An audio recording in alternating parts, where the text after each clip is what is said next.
নমস্কার বন্ধুরা, আর জি কুকিং চ্যানেলে আপনাদের সবাইকে স্বাগত। আজকে নিয়ে হাজির হয়ে গেলাম উচ্ছের এমন একটা রেসিপি নিয়ে যেটা গরম ভাত বা রুটি পরোটার সাথে অসাধারণ লাগে। তো চলুন শুরু করা যাক।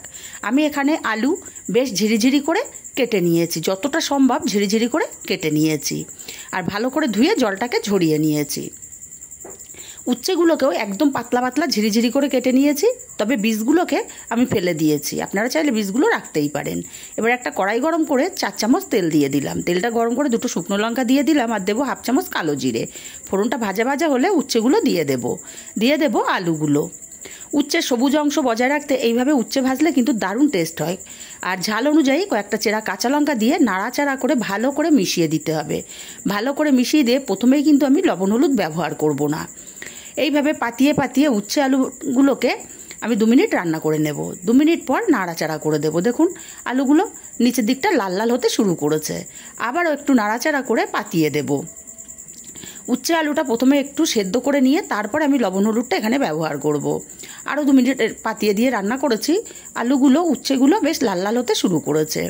আবার একটু নাড়াচাড়া করে দিয়ে এখানে দিয়ে দেব 1/2 চামচ হলুদ, আর স্বাদ মতো দেব লবণ। বন্ধুরা, এই উচ্ছে আলু ভাজা কিন্তু পান্তা ভাত দিয়েও খেতে ব্যাপক লাগে। আজকে আমি ডালের সঙ্গে রান্না করেছি, দারুণ লেগেছে খেতে গরম ভাতের সাথে। এরম উচ্ছে আলু ভাজা থাকলে আর কিচ্ছু লাগবে না। লবণ হলুদটা দিয়ে নাড়াচাড়া করে খুব ভালো করে মিশিয়ে এইভাবে ছড়িয়ে ছড়িয়ে আমি রান্না করে নেব। আবার 1 মিনিট পরে আবার একটু নাড়াচাড়া করে দেব। দেখুন উচ্ছে আলুটা কিন্তু কালারটা চেঞ্জ হতে শুরু করেছে, বেশ লাল লাল হয়ে এসছে। এই পর্যায়ে আমি এখানে দিয়ে দেব বড় সাইজের 2টো পেঁয়াজ কুচি। পেঁয়াজের পরিমাণটা বেশি দিলে খেতে বেশি ভালো লাগে। পেঁয়াজ কুচিটাকে দিয়ে ভালো করে নাড়াচাড়া করে মিশিয়ে আমি আরও 2 মিনিট এইভাবে রান্না করে নেব। আরও 2 মিনিট আমি এইভাবে রান্না করে নিয়েছি। উচ্ছে আলু ভাজাটা কিন্তু পারফেক্টভাবে হয়ে গেছে। এবার আমি নামিয়ে নেব, আর নামিয়ে সাথে সাথে আলাদা প্লেটের ওপরে ছড়িয়ে দেব। এতে করে উচ্ছে আলু ভাজাগুলো বেশ ঝরঝরে থাকবে। রেসিপিটা কেমন লাগলো কমেন্ট করে জানাতে ভুলবেন না।